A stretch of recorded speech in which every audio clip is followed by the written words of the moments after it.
Morning. Welcome to Coffee with the Pastor. Today we continue with our study on the intimacy with God. And we look at in Genesis 18, we look at the story where, God shows up and to talk to Abraham. And at one point, when they're about ready to leave to go down to Sodom and Gomorrah to see what's going on down there, because the crowd cry was great against them. And they are arguing, the three men are arguing whether they should tell Abraham. He is our friend, and he will be a father of a great nation, so we should tell him. And of course, this opens the door for this great conversation that Abraham goes into a barter mode with God. If you remember, then Abraham asked the question, well, if there were, you wouldn't kill the righteous with the unrighteous, would you? And God said, of course, no. And he said, well, if there be 50 righteous, would you withhold your judgment? And he said, yes, for 50. And then Abraham says, what about 40? What about 30? And Abraham has this long conversation back and forth till they boil it down to 10. That's amazing that Abraham is having this conversation with God.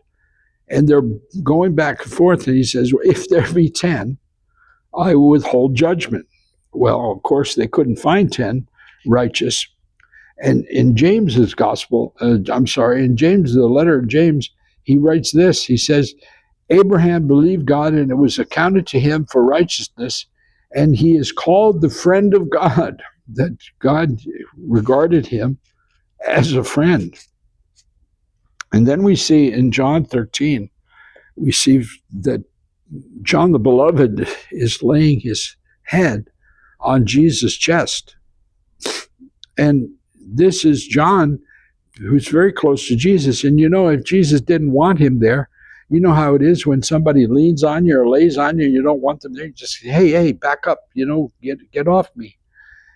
But he obviously enjoyed it, and he and John, he often refers to himself as the apostle that Jesus loved.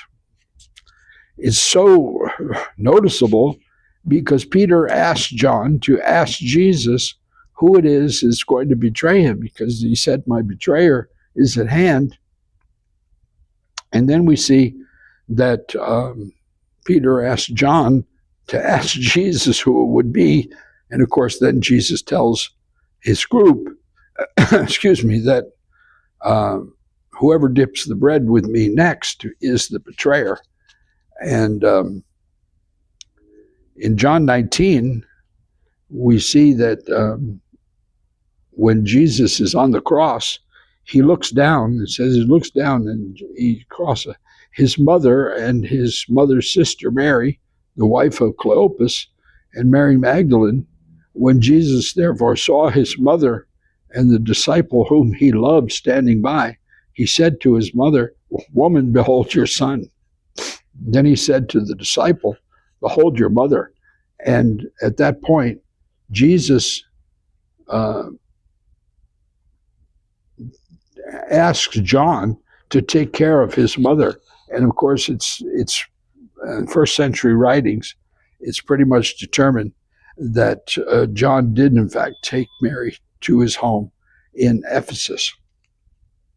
And then in John 21, Peter is prophesied by Jesus to know what manner of death that he will face.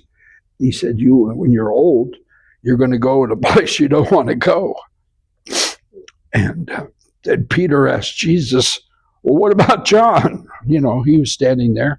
What about him? What's going to happen to him? And Jesus said, what do you care? You follow me.